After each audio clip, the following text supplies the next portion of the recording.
everybody, I just wanted to give you a little sneak preview of my new studio monitors. I just purchased some MkII IN8s. I've been using these Mackie HR824 MkIIs for several years now, and I've done a lot of projects on them, but I was really feeling like I was missing something in my mix, so I'm after a new set of monitors. And these might be it, these might not.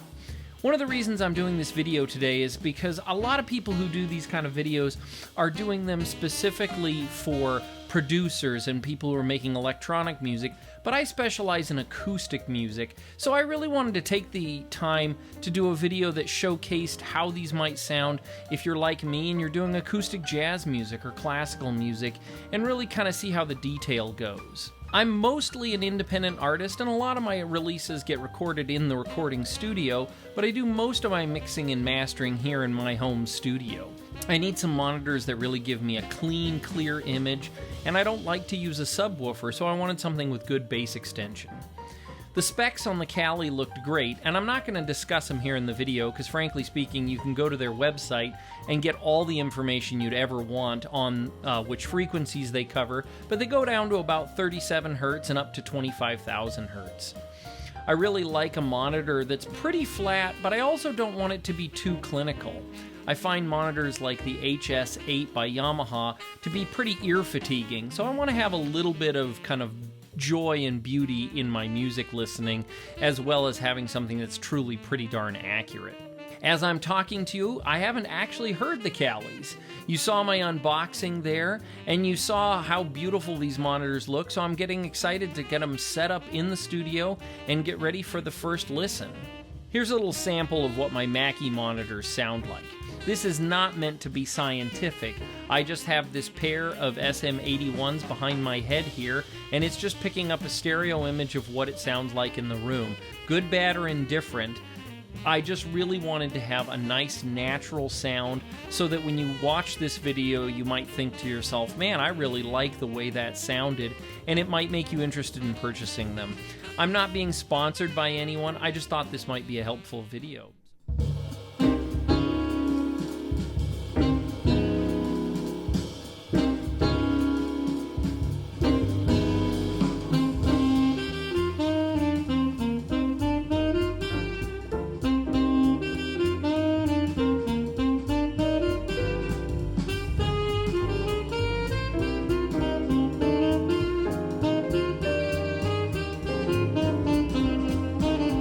Okay, so I've got the MkII IN8s all hooked up, and so far so good. I don't hear any excess buzzing or mechanical noises. They are powered on and ready to receive signal.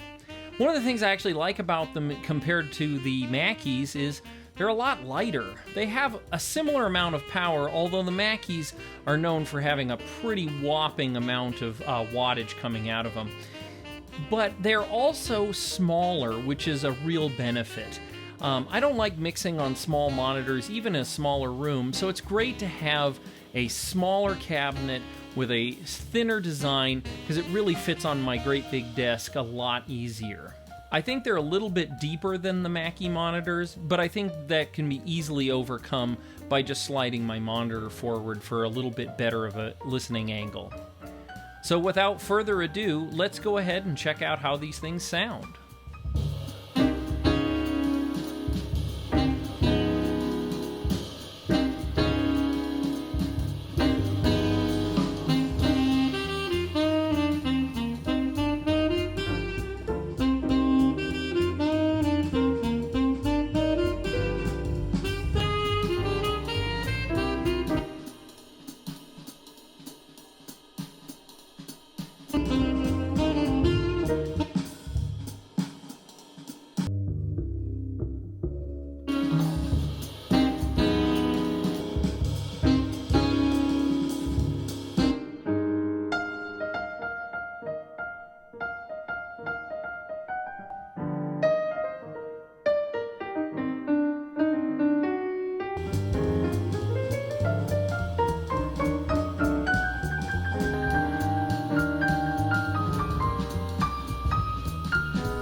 Well, there we go with my very first listen on my MkII Audio IN8s. Some quick impressions.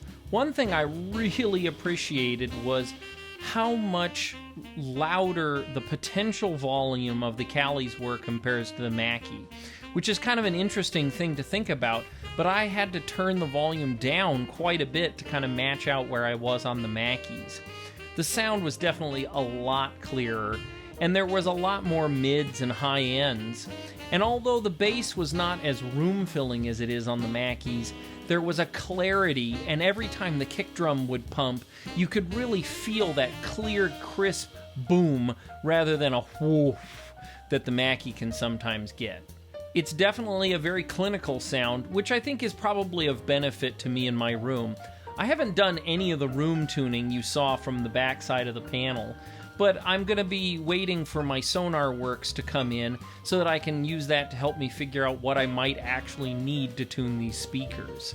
It's one of those things where, since it doesn't list frequencies, it just lists room dimensions and how your speakers are set up. It's hard to know which is really going to be the most beneficial for me. So I want to use that scientific measurement to help me kind of understand where I'm getting the most and the worst out of my speakers. But again, this was my very first listen, but I think I'm going to enjoy them quite a bit. I really like the clarity, I really like the separation, and I really felt like I could hear everything quite clearly. The stereo image seemed plenty wide enough for comfortable listening, and the volume potential was easily matched. I don't typically mix at a very high volume, so I like a speaker that will run at a pretty low volume, and I really detest mechanical and electrical hiss coming out of speakers. It frankly drives me crazy, and I can detect absolutely no hiss coming out of these Callies, which is a real plus. I know in the original version of this speaker, a lot of people commented on the level of hiss, and it seems almost negligible, and I'm no more than, say, 2 to 3 feet from the speaker cone, so I'm pretty close to them. All in all, I think they're really great. I want to thank Callie for such an innovative design and really keeping it under the budget that I was looking for. I'll be honest with you, I could have spent a lot more on a pair of speakers, but I always worry that when you spend a little bit of extra money, all you're getting is either hype or connectivity or things that really don't affect the overall sound of the speaker. I feel like this is a really great marriage between price and performance because I'm not mixing for other people. I'm not billing $10,000 a month worth of work. So I really just need something that will allow me to release my music and feel really confident in my mixes and masters. So I'll hope you check out the rest of my YouTube channel. I've got lots of great music, as well as my commercial releases on Spotify, Apple Music, and all the other streaming services, including YouTube Music. Again, my name is David Larsen, and I hope you enjoyed the video, and I'll see you next time.